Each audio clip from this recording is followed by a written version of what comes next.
CM Omar Abdullah और national conference के president doctor Farooq Abdullah 2 दिन कबल ही दिल्ली गए हैं। मेरे साथ leader of opposition Sunil Sharma है। 2 दिन कबल ही वो जंतर मंतर गए हैं। 2 दिन कबल ही वो सैर सपाटा करने चले, पिकनिक करने चले। बाप बेटा इधर तंग आए हैं पिछले कुछ दिनों से। वो कब देखे आपने कश्मीर में? वो तो घूमते रहते हैं, Paris, London, Australia, Bangalore, Calcutta. थोड़ा सा थक जाते हैं कश्मीर में, चल पड़े। आज बहाना ढूंढना है किस लिए जाना है दिल्ली।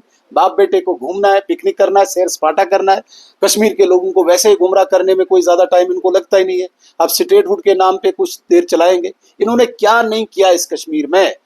रायशुमारी के नाम पे यहाँ पे बड़ा कुछ निकाला इन्होंने सो कॉल्ड आजादी के नाम पे, तहरीक के नाम पे सब कुछ चलाया। आज इनको कुछ हाथ नहीं आ रहा है। आज चले 2 दिन कबल हम चले अब स्टेटहुड लेने, उन लोगों को लेके जो सारे अपोज कर रहे हैं। भाई जो देने वाले हैं आप न देने वालों के साथ जा रहे हैं। अजीब तमाशा है। तो ये स्टेटहुड को कंफ्यूज करके प्रोलॉन्ग करने का एक नया प्रोसेस है अब्दुल्ला परिवार का, ताकि उनकी रोटियां सेकती रहे। एक दूसरी बात, मैं डे 1 से कहता आ रहा हूं, इनकी पार्टी टूट चुकी है। उसको कंसोलिडेट करने के लिए ये प्रयास कर रहे हैं और बीजेपी के साथ लड़ते लड़ते माटियर बनना चाहते हैं, ताकि कश्मीर में इनका रेलेवेंस बनता रहे। इसलिए 2 दिन कबल ले शेयर करने चले। लेकिन वो इल्जाम लगा रहे हैं जिस तरह से बीजेपी ने उसी दिन एहतजाज रखा है श्रीनगर में। वो कह रहा है कि बीजेपी डर गई है, इसलिए क्यों नहीं रखे हम अपोजिशन में हैं। हमें लोगों का दर्द है। यहाँ पे बिजली पानी के लिए हाहाकार मचा है। जम्मू में इतनी गर्मी में बिजली कर्टेलमेंट आप जाके देखो जरा। कश्मीर में पानी के लिए लोग सर फोड़ रहे हैं। अस्पतालों में इस वक्त हाहाकार मची है। आप बोल रहे हैं नहीं जी हमें सबटॉज कर रहे हैं। क्यों न करें, हमने करना है। वो क्या हमने स्टेटहुड नहीं होने की वजह से वो कुछ नहीं करता। अरे स्टेटहुड क्यों नहीं? पैसे ऐंठने तब हो रहा है, चोरियां करनी तब हो रहा है, उसके लिए पूरी ताकत है। 14 गाड़ियां आगे पीछे रखनी उसके लिए हो रहा है। स्टेटहुड किस लिए स्टेटहुड चाहिए? पाइपें लगाने के लिए स्टेटहुड नाम उधर आ जाएगा क्या? अब स्टेटहुड से क्या आएगा? पाइपें जोड़ने चाहते हैं फिर स्टेटहुड यहाँ पर हो। हम ही तो चाहते हैं, वो नहीं चाहते हैं।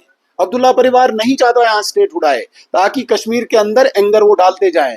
जिस दिन उनको स्टेटहुड आ जाएगा तो उस दिन तो अब्दुल्ला परिवार सोचेगा अब नया मुद्दा ही नहीं है। बीजेपी ही चाहती है स्टेटहुड आए, अब्दुल्ला परिवार नहीं चाहता है। इसीलिए उन्होंने उन सारे लोगों को जोड़ा है जो नाकाम है हर जगह पे, उनको जोड़ के अब नया शगुफा, ताकि ये स्टेटहुड प्रोलॉन्ग हो। अच्छा, अब पीडीपी ने भी कंडीशन सेट की है, अगर स्टेटहुड का मुद्दा है तो वो नहीं जाएगा। अगर स्टेटहुड के अलावा 370, 35 है और दीगर उन्होंने मुतालबात रखे तब वो एहतजाज में शिरकत करेंगे। इससे पहले पीसी के लीडर सज्जाद गनी लोन ने भी कहा कि वो इस एहतजाज का हिस्सा नहीं बनेंगे। अभी एआईपी ने भी ऐलान किया है वो भी इस एहतजाज का हिस्सा नहीं बनेंगे। तो उनसे पूछो ना, मैं क्या पीडीपी का तर्जुमान थोड़ी हूँ। उनने बोला तो उनसे पूछ लीजिए वो क्या बोलते हैं उस पर। लेकिन वो बात कर रहे दफा 370 की बहाली जब तक नहीं होगी, 35 की बहाली जब तक नहीं होगी। तो अलग अलग परिवार का अलग अलग मंशूर है ना। अब्दुल्ला परिवार का स्टेटहुड का शगुफा है, मुफ्ती परिवार का 370 का शगुफा है। खून तो चूसना है कश्मीर के गरीब का इन्होंने। अंतोगत्वा लक्ष्य क्या है? At the end of the day Kashmir के गरीब का खून चूसना। कश्मीर के गरीब का बच्चा सड़क पे आए, पत्थर उठाए, वो राजनीतिक रोटियां सेकते रहे। बाकी मुझे बताइए, महबूबा मैडम के मुंह से कभी सुना आपने कि पानी के लिए हमें कुछ करना चाहिए? यहाँ पे इस वक्त बिजली नहीं है, सुना कभी आपने? अस्पतालों के लिए सुना? कभी उसको चाइना की फिक्र है, कभी उसको पाकिस्तान की है, कभी उसको बांग्लादेश की है, आज 370 की है। इन परिवारों से लोगों के वेलफेयर की बात आप कभी नहीं सुनोगे। वेलफेयर की बात नरेंद्र मोदी करेगा, नरेंद्र मोदी की पार्टी करेगी। अच्छा, आपने कहा कि स्टेटहुड हमारा मंशूर है, आपकी मरकज में सरकार है, फिर स्टेटहुड क्यों नहीं? क्यों नहीं? किसने बोला नहीं स्टेटहुड? मतलब यहाँ पर क्यों नहीं है? फिर स्टेटहुड बहाल क्यों नहीं हो रहा है? स्टेटहुड गया क्यों? आप मुझे बताइए पहले। मतलब आप मुझे बताइए, क्योंकि आपका मंशूर है, आप मुझे बताइए स्टेटहुड कब हो? आने की मैं तब बात करूंगा, पहले आप जाने की बताएं। हुआ इसलिए यहाँ पे 70,000 से ज्यादा लोगों को गोली का शिकार होना पड़ा। आप कभी गए 70,000 घरों में? पूछा कभी उनको आपने कि भाई स्टेटहुड अच्छा है कि ये यूटी अच्छी है? वो बोलेंगे नहीं, यूटी में आज हमें शांति मिली है। उन परिवारों में पूछो जिनके बच्चे स्कूल नहीं जा पा रहे थे, जिनके माता पिता शाम तक खाना नहीं खाते थे कि मेरे बच्चा स्कूल से महफूज आएगा नहीं आएगा। उस बहन से पूछो जिसका सुहाग उजड़ा है। उस मां से पूछो जिसकी गोद खाली हुई है। इसलिए स्टेटहुड गया। अब जब तक ना पोजीशन जो बनी हुई है, सिचुएशन जो बनी है, ये ठीक हो, हमारे आने वाले दिनों में यहाँ पे कोई बच्चा छाती पे गोली न लगे, तब तक क्यों स्टेटहुड आपको जल्दी है? स्टेटहुड जाना क्यों था?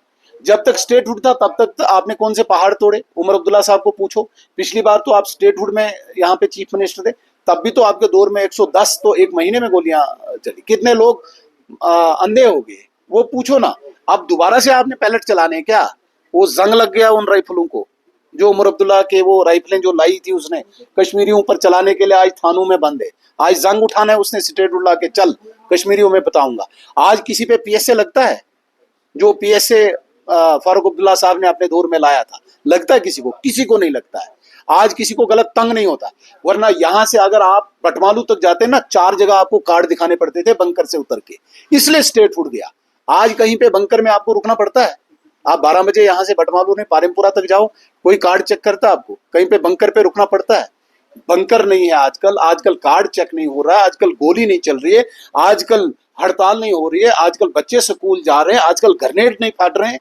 तो आपको नहीं स्टेटहुड क्यों नहीं जल्दी जल्दी आया भाई? ये हालात कैसे बने? स्टेटहुड को रोकना पड़ा तब ये हालात बने ना। तो अब इन हालात को सस्टेनेबल हालात बनाने के लिए कुछ देर और वेट करें। वरना उन 70,000 घरों को पूछो जिनके आज आंगन खाली हैं। हम तो बड़े आराम से कहेंगे हमें 3 टाइम खाना भी मिलता है, सब सेफ है। इसलिए स्टेटहुड गया था। अब स्टेटहुड आएगा, ये हालात जो हमने बनाए हैं सस्टेनेबल हालात बने। दोबारा से ये 2 परिवार किसी छोटे बच्चे की छाती पे गोली न लगाएं और उसके बाद उधर एफिडेविट दायर न करें कि ये ड्रग पेडलर था, तब जाके स्टेटहुड आए। बिल्कुल। तो ये leader of opposition Sunil Sharma थे। न्यूज़ 18 के लिए नगर से मैं अवध हुसैन।